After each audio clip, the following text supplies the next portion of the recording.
Find the point of intersection of the line with the plane. Line equation இருக்குது, plane equation இருக்குது. ரெண்டுத்தையும் solve பண்ணி point of intersection கண்டுபிடிக்கணும்.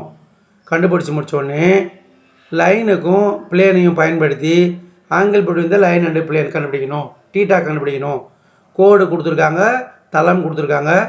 இது ரெண்டுத்துக்கும் பயன்படுத்தி நம்ம மீட்டிங் பாயிண்ட், சந்திக்கும் புள்ளி கண்டுபிடிக்கணும். அதுக்கப்புறம் கோட்டையும் தளத்தையும் பயன்படுத்தி இடைப்பட்ட கோணம் டீட்டா கண்டுபிடிக்கணுன்றதை புரிஞ்சுக்கிறோம். அதுக்கப்புறம் நம்மளுக்கு ஈஸி தான். என்னென்ன ஃபஸ்ட்டு என்ன கொடுத்துருக்காங்கன்னு பாருங்கள். லைன் ஈக்குவேஷன் கொடுத்துருக்காங்க. கிவன் லைன் இஸ், அப்போ லைன் ஈக்குவேஷன் இஸ் என்ன கொடுத்துருக்காங்க, x-1. டினாமினேட்டர் எதுவுமே கொடுக்கல அப்படின்னா 1ன்னு எடுத்துக்கலாம். அப்புறம் y/2 கொடுத்துருக்காங்க. y/2 ஈக்குவல் டு z+1 மட்டும் கொடுத்துருக்காங்க. ஸோ அப்போ டினாமினேட்டரில் 1 வரும். அதாவது தரப்பட்ட கோட்டின் சமன்பாடு. இதை எழுதிக்கலாம். தரப்பட்ட அல்லனா கொடுக்கப்பட்ட கோடு இல்லை கோட்டின் சமன்பாடு சமன் எழுதிக்கிறேன். அதாவது x-1 divided by 1 equal to y/2 equal to z+1/1. நம்ம எய்ம் வந்து பாயிண்ட் ஆஃப் இன்டர்செக்ஷன், சந்திக்கும் புள்ளி கண்டுபிடிக்கணும். அப்போ என்ன பண்ணுவோம்னா, நம்ம டேக் இந்த ஈக்குவேஷன் கொடுத்துருக்காங்களா கோட்டின் சமன்பாடு, அதை அப்படியே ஏதாவது ஒரு கான்ஸ்டன்ட் எடுத்துக்கணும். நம்ம இஷ்டம்தான். சில டீச்சர் டீன்னு எடுத்துப்பாங்க, சில டீச்சர் லாம்டா எடுத்துப்பாங்க, சில டீச்சர் மியூன்னு எடுத்துப்பாங்க. நம்ம இஷ்டம். சம் லெட்டர் நம்ம எடுத்துக்கணும். லாம்டான்னு எடுத்துக்க போகிறேன். ஏன் அப்படி எடுத்துக்கிறேன்னா அப்படின்னா, இப்போ ஒரு பாயிண்ட் கண்டுபிடிப்பேன். அதாவது any point on the line is, அதாவது என்னன்னா இக்கோட்டின் மீது உள்ள ஏதேனும் ஒரு புள்ளி அமைப்பு. இக்கோட்டின், இந்த கோடு இருக்குல்ல கொடுத்து இந்த லைன் ஈக்குவேஷன் கொடுத்துருக்காங்கல்ல, அது இக்கோட்டின்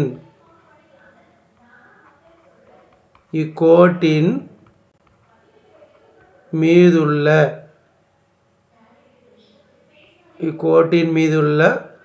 ஏதேனும் ஒரு புள்ளி அமைப்பு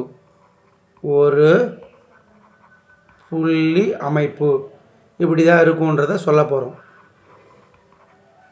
எனி பாயிண்ட் அந்த லைன் இஸ், ஒரு கோட்டின் மீதுள்ள ஏதேனும் ஒரு புள்ளி அமைப்பு. அழகாக செய்யலாம் பாருங்கள். இதை ரெண்டுத்தையும் மட்டும் கன்சிடர் பண்ணுங்கள். இப்போ x-1, இப்போ 1 லாம்டா, 1 இன்ட்டு லாம்டா, இந்த -1 அப்படி போச்சுன்னா +1 ஆகிடும். அப்போ எக்ஸுக்கு என்ன கிடைக்கும், லாம்டா +1 கிடைக்கும். y பாருங்கள் 2 லாம்டா கிடைக்கும். இது பெரிய விஷயம் இல்லை. இதை ரெண்டுத்தையும் மட்டும் கன்சிடர் பண்ணணும். y = 2 lambda. இப்போ இதையும் மட்டும் கன்சிடர் பண்ணணும். So z+1 = lambda. So z = lambda -1 கிடைக்கும். இதெல்லாம் பெரிய குழப்பமே கிடையாது. ஈஸியாக உங்களுக்கு புரியும். ஃபஸ்ட்டு நான் என்ன பண்ணுறேன், எப்படி எடுத்துக்கிறேன்றதை சொல்கிறேன் பாருங்கள். ஃபஸ்ட்டு இதையும் கன்சிடர் பண்ணுறேன். கன்சிடர் பண்ணி இதையும் கன்சிடர் பண்ணி x-1 = லாம்டா, இந்த 1 இன்ட்டு லாம்டா. அப்போ அதுக்கு அடுத்தது x = lambda +1, y/2 = lambda, y = 2 lambda. Next இது ரெண்டுத்தையும் கன்சிடர் பண்ணணும். z+1/1 = லாம்டானா z+1 = lambda. So z = lambda -1. இப்போ நம்ம இதை பாயிண்ட்டாக மாற்ற போகிறோம். எனி பாயிண்ட் அந்த லைன் இஸ், ஏதாவது கோட்டின் மீது உள்ள ஏதேனும் ஒரு புள்ளி அமைப்பு எப்படி இருக்கும், லாம்டா +1, 2 லாம்டா -1. அதாவது எனி பாயிண்ட் அந்த லைன் இஸ் லாம்டா +1. இது வந்து ரஃப் ஒர்க்கு, உங்களுக்கு புரிய வைக்கிறதுக்காக சொல்கிறேன். எனி பாயிண்ட் அந்த line is lambda +1, 2 lambda, lambda -1. இக்கோட்டின் மீது உள்ள ஏதேனும் ஒரு புள்ளி அமைப்புன்றதை சொல்லியாச்சு. ஓகே, இப்போ என்ன பண்ண போகிறேன், இந்த பாயிண்ட் இருக்குல்ல, இந்த பாயிண்ட் எடுத்து போயிட்டு பிளேன் ஈக்குவேஷனில் சப்ஸ்டியூட் பண்ண போகிறேன். அப்போ நான் என்ன சொல்லுவேன்னா, இட் லைஸ், இந்த பாயிண்ட் அப்படின்னா it lies on the plane. அதாவது இந்த புள்ளி தளத்தின் மீது அமைகிறது. இப்புள்ளி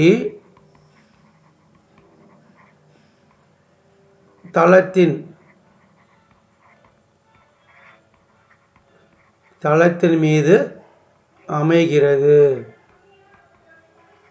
இதுக்கு என்ன மீனிங்னா இட் லைஸ் ஆன் த பிளேன்னா இந்த லாம்டா ப்ளஸ் ஒன்னை போயிட்டு பிளேன் ஈக்குவேஷனில் எக்ஸில் அப்ளை பண்ணணும். 2 லாம்டாவை ஒய்லையும் லாம்டா மைனஸ் ஒன்று இசட்லையும் நம்ம சப்ஸ்டியூட் பண்ணணும், அப்ளை பண்ணணும். இதில் போயிட்டு அப்ளை பண்ணலாமா? வாங்க, இது வரைக்கும் பாருங்கள். இங்கே போயிட்டு இந்த point lies on the plane, இதில் எக்ஸுக்கு லாம்டா ப்ளஸ் ஒன், ஒய்க்கு வந்து 2 லாம்டா, இசட்டுக்கு வந்து லாம்டா மைனஸ் ஒன்றுன்னு நம்ம அப்ளை பண்ணணும். அப்ளை பண்ணி லாம்டா வேல்யூவை நம்ம கண்டுபிடிக்க போகிறோம். ரொம்ப சிம்பிளாக ஆன்சர் பண்ணலாம், பெரிய கஷ்டமே கிடையாது. சரி பாருங்கப்பா. ஸோ அப்போ நம்ம என்ன பண்ணுவோம், இதில் அப்ளை பண்ணுங்கள். தேர்ஃபோர் 2 இன்ட்டு எக்ஸ் என்னது லாம்டா ப்ளஸ் ஒன், அதுக்கப்புறம் மைனஸ் ஒய், மைனஸ் போட்டுக்கணும் Y value 2 lambda, next plus 2 lambda, லாம்டானா பாருங்கள், சாரி 2 இசட், இசட் என்னன்னு பாருங்கள் லாம்டா மைனஸ் ஒன். புரியுதா? 2x மைனஸ் ஒய் ப்ளஸ் 2zல 2xனா நம்ம லாம்டா ப்ளஸ் ஒன் போடுறோம், மைனஸுக்கு மைனஸ் ஒய்னா 2 லாம்டா அப்ளை பண்ணுறோம், 2z இருக்குது 2 போட்டுட்டு இசட்னா லாம்டா மைனஸ் ஒன் போடுறோம், ஈக்குவல் டு 2. ஓகே, அதுக்கப்புறம் மல்டிப்ளை பண்ணுறோம். 2 lambda plus 2 minus 2 lambda, 2 lambda minus 2 equal to 2.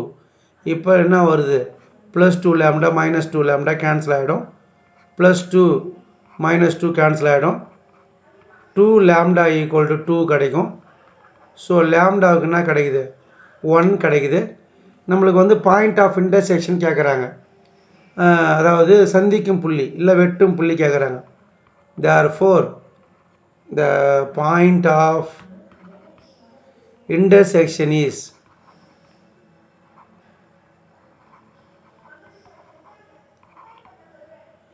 சந்திக்கும் புள்ளி இல்லை வெட்டும் புள்ளி, நம்ம இஷ்டம். கொஷினில் என்னன்னு பார்க்குறேன், சந்திக்கும் புள்ளின்னு தான் கொடுத்துருக்காங்க, அதனால் அதை பயன்படுத்துகிறேன். நீ வெட்டும் புள்ளினாலும் பரவாயில்ல.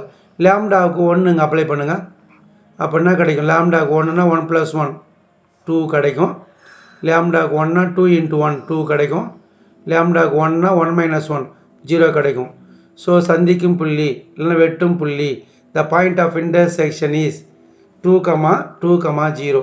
ஓகே, இதில் 2 கொஷின் கேட்குறாங்க. நம்ம ஃபஸ்ட்டு கொஷின் தான் கண்டுபிடிச்சோம், அதாவது என்ன கேட்குறாங்கன்னா பாயிண்ட் ஆஃப் இன்டர்செக்ஷன் கண்டுபிடிச்சிட்டோம், சந்திக்கும் புள்ளி கண்டுபிடிச்சிட்டோம். லைனுக்கும் பிளேனுக்கும் ஆங்கிள் பிட்வீன் கண்டுபிடிக்கணும். Angle between line and plane, தளத்திற்கும் கோட்டிற்கும் இடைப்பட்ட கோணம் கண்டுபிடிக்கணும். சரி, முதல்ல செகண்ட் ஒன் என்ன அவங்க நம்ம அடுத்த பார்ட்டுக்கு போகிறோம். கிவன் லைன் இஸ் என்ன கொடுத்துருக்காங்க, கிவன் லைன் இஸ் கொடுக்கப்பட்ட கோடு என்ன கொடுத்துருக்காங்க, அதை நம்ம கொஷினை பார்த்து எழுதணும். கொடுக்கப்பட்ட கோடு என்னன்னு பார்த்தீங்கன்னா x - 1 / 1, கொஷினை பார்த்து எழுதுங்க. y/2 z + 1/1 கோட்டின் சமன்பாடு, இது கொடுத்துருப்பாங்க. கோட்டின் சமன்பாடு நான் சமன் எழுதுறேன்.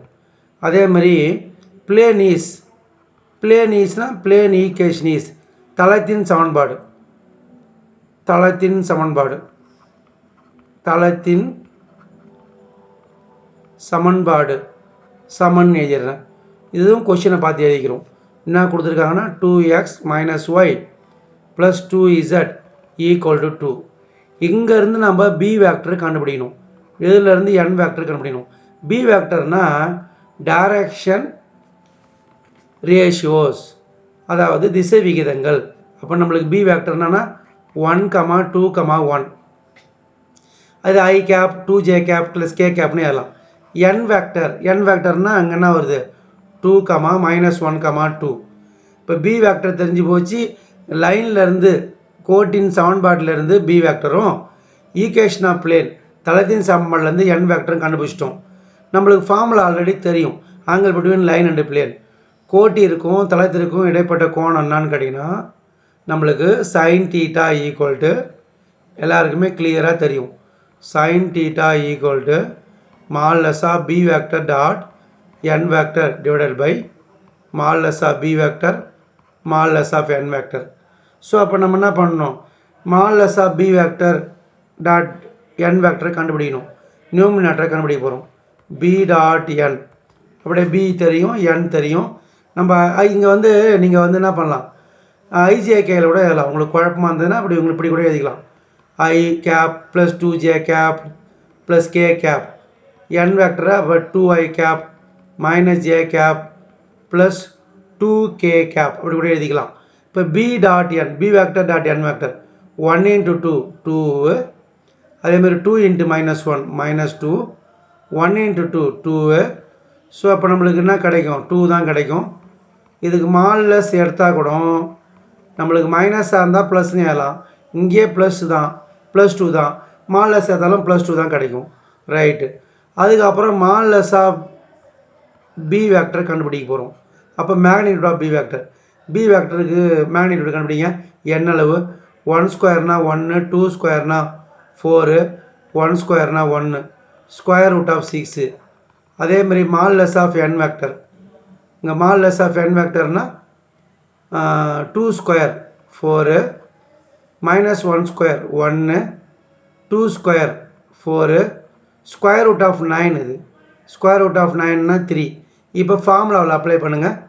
Angle between a line and plane, அதாவது கொடுக்கப்பட்ட கோடிற்கும் தளத்திற்கும் இடைப்பட்ட கோணம் ஃபார்முலா தெரியும். ஸோ அப்போ sine theta equal to modulus of B vector dot n vector என்ன தெரியும், 2ன்னு தெரியும், divided by modulus of b root of 6 into modulus of n vector 3.